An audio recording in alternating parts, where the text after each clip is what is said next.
this is just like my reality. I do not know something I did not ever have. I cannot miss something I don't have. So it's just like everyday life to me. I don't feel like I'm at a disadvantage. Welcome to the One Day at a Time podcast, where we take things one day at a time. Today in the studio, we have Colin. Hi.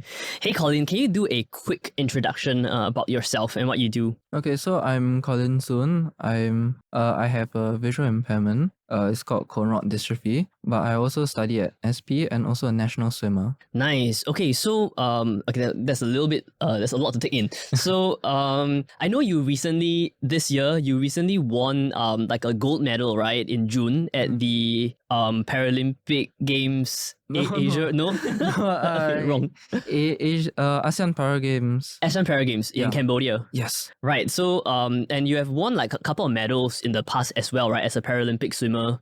I'll say para swimmer, not really Paralympic swimmer. Para swimmer. Okay. Yeah. So not the Olympic yet. Yeah, not Olympic. Soon. Okay. So essentially, like I really wanted to kind of have a conversation with you because you have a visual impairment, right?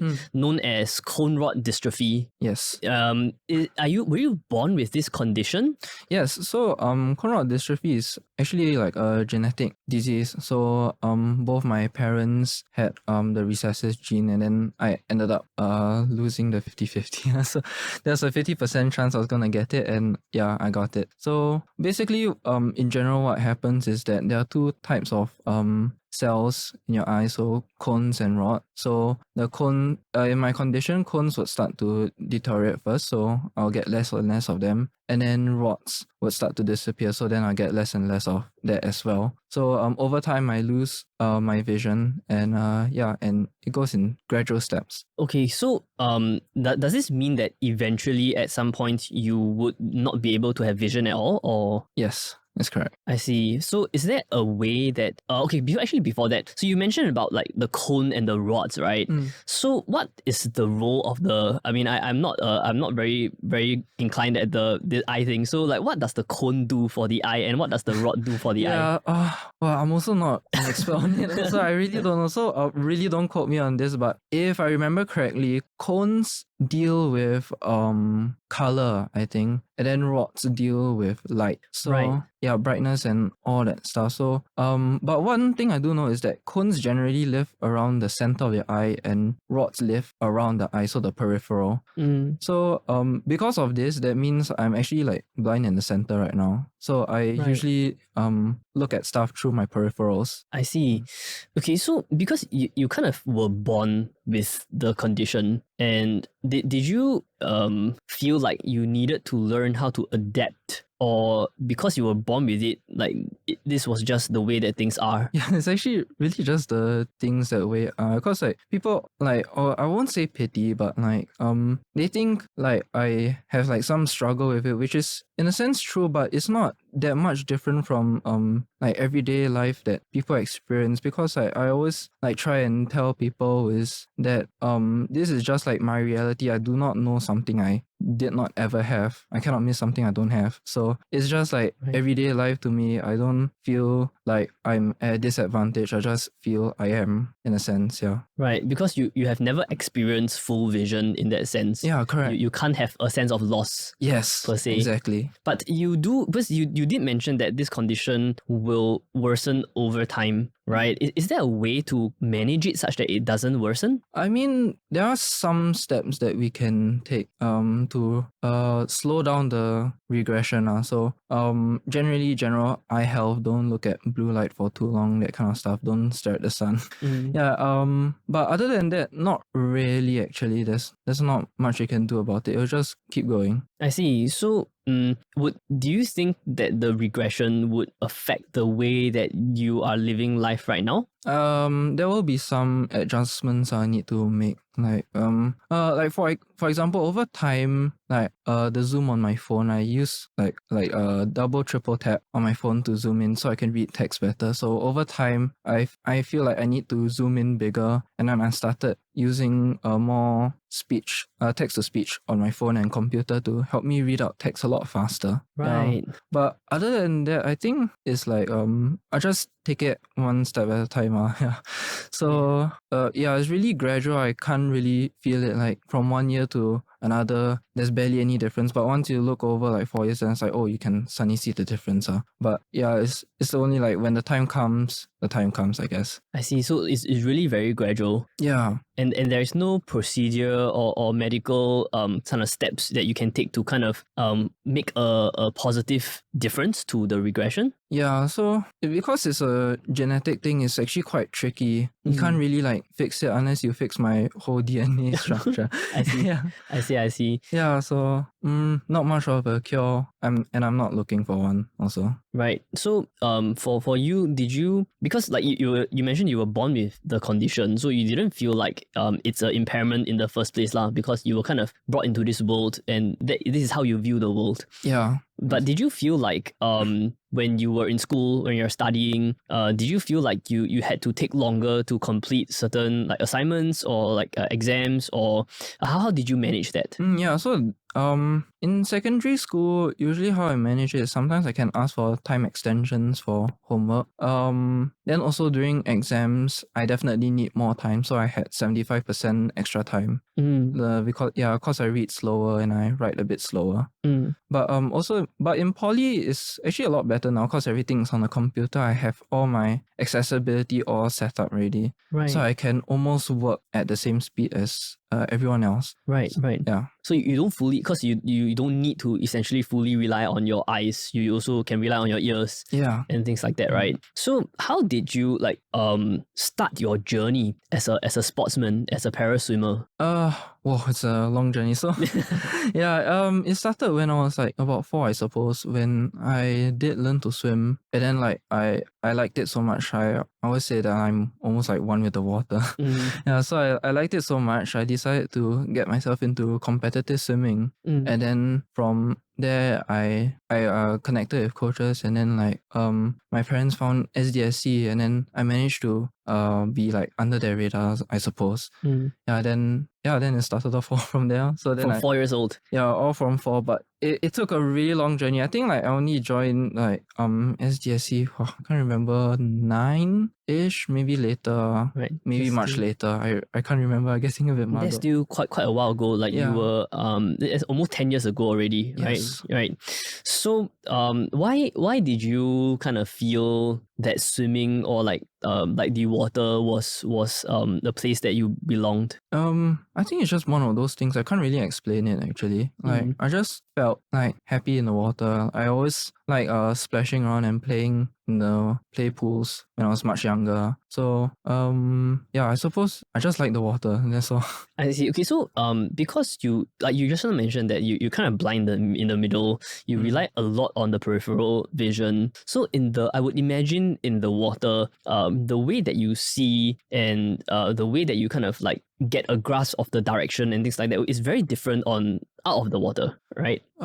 Actually no, it's about the same. Actually, swimming does not really require much eyes, to be frankly honest, because you're just going straight. So there's not much direction to it, at least I feel. The only troublesome points is when you're reaching the wall. Right. Yeah, so we have ways to getting around it. So in swimming, we have this thing called a tapper. So it's basically like a long pole with a ball on the tip of it, and then it's used to literally just tap us when we are approaching in. Okay, is this for paraswimmers only, or? Yeah, only paraswimmers. I see. So like when the pole touches you, you roughly know when you're gonna do the flip and go back. Yeah, correct. Oh, I see. So you don't feel like being in the water is any different than being on land, basically? Yeah, not that much. Do you feel like you can navigate better in the water, or it is really just all the same? Actually, all the same. I can't really say. It's almost like a bit also like incomparable to each other. They're different mediums. So like I can't really say. I see. So your journey has been it's been quite a while since you started swimming and swimming competitively, and you kind of took part in quite a lot of competitions, won some medals here and there. And right now you are 18, right? You're 18. You've been swimming for 14 years. Yeah. If you want to count from that point, but usually like I feel like a more accurate benchmark would be 2017, because that's when I went for my first international competition. I see. Yeah. So it's still quite a journey, because 2017 we are like about 6 years. Yeah, 6 years Okay, ago. so you are I would say a professional, right? Like 6 years in, and you have been kind of training for a while. Did you ever feel like there is anything that apart from swimming, right? Is there anything else that kind of interests you and you kind of want to pursue? Yeah, of course. So I really like music as well. So that's also like the main reason why I went into SP is to study music and get a diploma, because I really want to enter this field. I always felt like a connection with music. I was brought up with music also from a quite a young age. Yeah, like for example, in my car, my mom always listens to Symphony 92.4. Yeah, so I grew up with classical music. I started playing the violin when I was 5, but I'm also not much of a performer. Right. So I don't put that on my resume. Yeah, I see. Yeah. But I guess like my music composition time started like in around 2018. I started where like most people start now, is with GarageBand. Right. So yeah, I just fiddled around with it. I liked it so much. I decided to like compose my own music, and then I went to RP, and then they it's a long story, but they also like just told me that maybe I could pursue music, and I just like thought about it. I was like, yeah, maybe I can do music. Right. Yeah. So I searched around and I found SP. I see. Do you feel like maybe you have a little bit more of an affinity and inclination to music because of your visual impairment? You kind of rely on other senses like your ears quite a bit, and that's why kind of music seems to be a sensible direction to move towards, because music largely is an activity that relies on your feel, your soul, your ears, rather than what you can see. Yeah, I think it's like much more how to say it's a lot more sensible for me. But sense does not really come into it that much also, cause like before that I wanted to be like a game developer, and that is very eye intensive. So I actually do have a lot of like different hobbies and interests, but I think like music really just captivated me. I think for also like the reason you provided that is also easy on me, cause I rely mostly on my ears. Because like in order to like compose music, to write music on a computer, you actually need to navigate a software lah, like a DAW, right? Yeah, correct. So like for you, you started with GarageBand. I believe you're using Logic now. Yes, correct. Do you have any trouble in navigating software, because it is like even for you like a Microsoft Word or whatever, you will also need like some accessibility tools like a speech to text or text to speech, and like you have to zoom in quite a bit in order to see anything.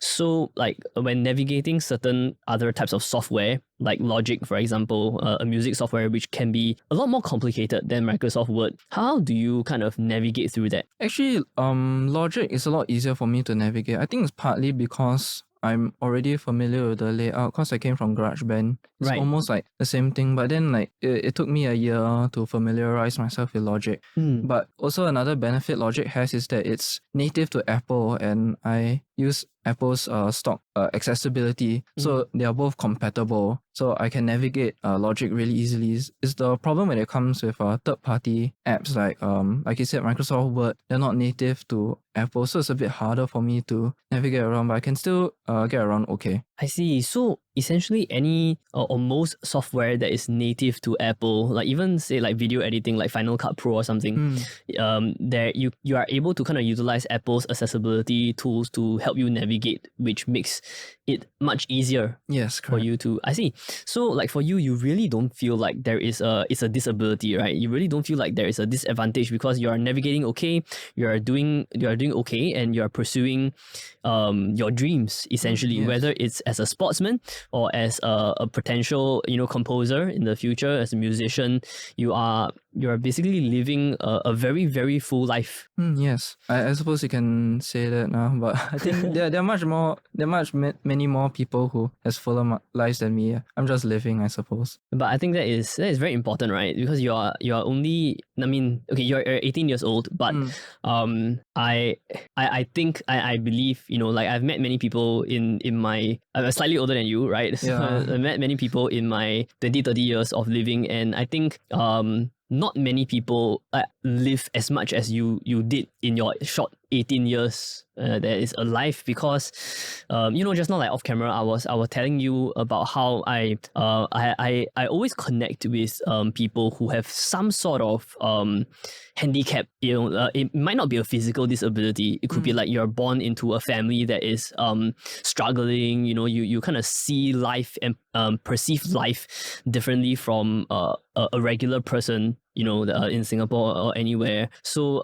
it's the same for you, right? Because you are kind of born with a condition, like your worldview, your perception of the world is bound to be slightly different from someone who can see, right? But seeing is, okay, we're going a little bit deep here, but like seeing is not always represented by vision, right? Seeing can come in many different forms, and being able to see certain things like feelings, directions in life and things like that is very different from like vision, right? Yeah, I suppose so. Wow, that's very deep. So I mean, I think, like based on what you're sharing, and based on based on what I know about you, because you were my student, right, in SP. Based on what I know about you, it seems like very subconsciously you are living. You are just living, because there is it's almost like there's no other way to do it, because you can't really see. But you can't really see. But conversely, or like contradictorily, that gives you the ability to see even more, to see things clearly, because life is the way that it is for you. There are less okay, I don't want to say there are less struggles, but there are less struggles of deciding what you can do, because your options are kind of limited in some way by your vision. But in spite of that, you I think very subconsciously chose to focus on what you love and just make the best of it. Just like how just now you were sharing that asking you why swimming, so you like your answer was very straightforward, because you just love splashing around in the water. You felt like you were one with the water, and you just went, Whereas say another sportsman with full capabilities might have a completely different reason for entering the sport, right? Or another musician might have a completely different reason for entering the music industry. For you, because you have this impairment, like the path seems to be quite clear. You just do what you like to do and do what you can, and you just lead your own way. Yeah, exactly. Very well put. I couldn't have put it better myself, actually. Yeah. Yeah, I think that is very admirable, because most of the time people like us spend a lot of time thinking what we should do, what we can do, and there is as humans, there's always a lot of emotions put into the activities that we do, whether it's our hobbies or our professional work. And sometimes, like, we spiral in these thoughts that cripple us. We don't take one step forward after the other, because we are so crippled by options. We're so crippled by our thoughts of what we could do, that we don't actually do it. Whereas for you just do it. you just do it. Yeah, I guess so. Do you feel like your family, the people close to you, have a very strong impact, apart from like your impairment, right? Do you feel like your family and the people that love you have a strong impact in the way that you perceive life? Because I can very, in my opinion at least, I can very honestly tell you that this is not normal. Most people most people that are 18, okay, I mean I'm your teacher. I teach people around your age like for many years, and like I've seen so many students, and this is not normal. People around your age, usually, even when I was your age, I struggle a lot, because this is the time when, or even like at 16, 15, that is the time when you start to have a little bit more consciousness of what it means to be a human being, what it means to be alive. You start to have a little bit more understanding of the complex nature of the relationships, the world, and because you can you start to basically be more mature, right? So people struggle a lot with a lot of like finding my identity, finding understanding what it means to be myself and like relationships with like a partner, friends, like people struggle a lot. Do you feel like and your worldview is obviously very different. Do you feel like your family or the people close to you has had a very big positive impact in the way that you see life? Yeah, definitely. Cause like I strongly believe that like parents really play a very strong role in shaping a child's image of the world. And my mom has like definitely proved that. Cause from a young age, she always she did not like consciously told me, she did not explicitly told me it's like do not treat disability as a disability and all that stuff. It's like it's just the way that she like treated me. She always treated me like as an equal, and also like parents and my friends all around me, they all treated me as an equal. So because I'm treated like that, it kind of like infuses into me that I'm part of them as well. I live life the same way as everyone else. So yeah, it really instilled, I guess, that worldview into me. Yeah, I think that is very important, like what you mentioned, because it is really the little things, right? The daily things. It's not Exactly, about boy, are you okay?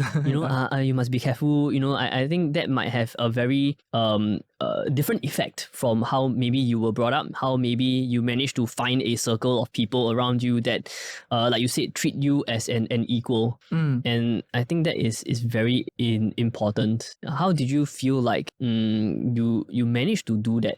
I mean, apart from your parents who you are stuck with for life, like because you apart from family who you are very very lucky to have been born into a family that is don't really how to describe it, but quite woke, right? Quite woke. But how do you kind of navigate life in terms of like the people that you are friends with and how you hang out with them and things like that? Navigate life like yeah, wait, sorry, I don't quite understand. All right, okay. Yeah. So essentially, you friends and the people that you kind of like choose to have in your life is your choice, right? Yes. So did you feel like it's a very natural process of just meeting people and really connecting with people just as a human being, and therefore you become friends? Or do you feel like maybe it's slightly more different because you aren't able to kind of take part in every single activity the same way as another person?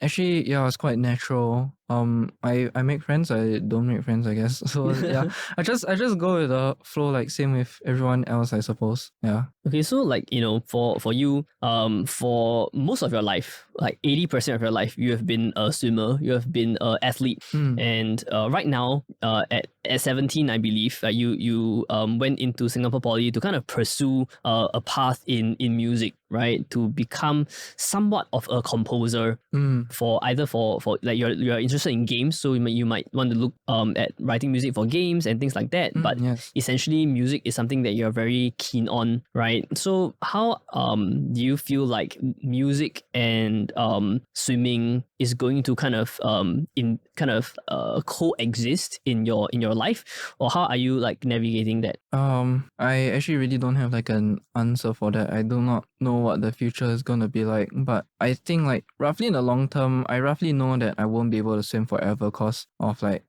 age and all that. There'll be young blood that can swim much faster than me. Actually, everyone is all swimming faster than me already. Yeah, but the point is that I can't do sports forever, but I always felt like music is something that that sticks with you for life. It's an art form. It's like the language of the soul. Some people said also, yeah. So I think I'll stick with music a lot longer than I'll stick with swimming. There'll come a time where I just have to stop, but until then I'll keep going. Right, because music is something that you can actually do forever. Yeah. As long as you have your ears, lah. As long as you have your ears.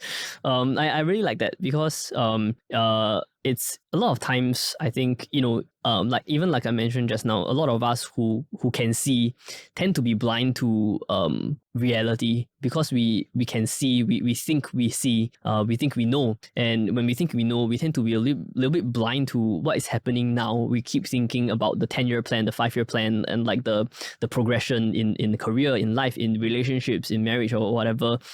We tend to forget to live. But I think very very subconsciously from the the way that you're talking, I don't think it's intentional at all for you. Correct me if I'm wrong, right? It's very subconsciously your motto in life, like your approach to life is really just living every day, every second. You do as much as possible what you love to do, and when things happen, then you take it one step at a time. I suppose so, yeah, but I don't wanna like instill in your mind that like I'm completely immune to this also, cause like I really do worry about the future sometimes. I do have to think about these things. Also, like if I don't have any sense of planning, I won't be anywhere. I'll be everywhere and nowhere at the same time. So yeah, it does occupy a bit of my mind sometimes, like what I'm gonna do in the future. Especially music, such a risky industry. There's like very few and many places you can and like yeah, it's just very uncertain in my mind at least. So I do think about these things occasionally. But as far as I try to, yes, I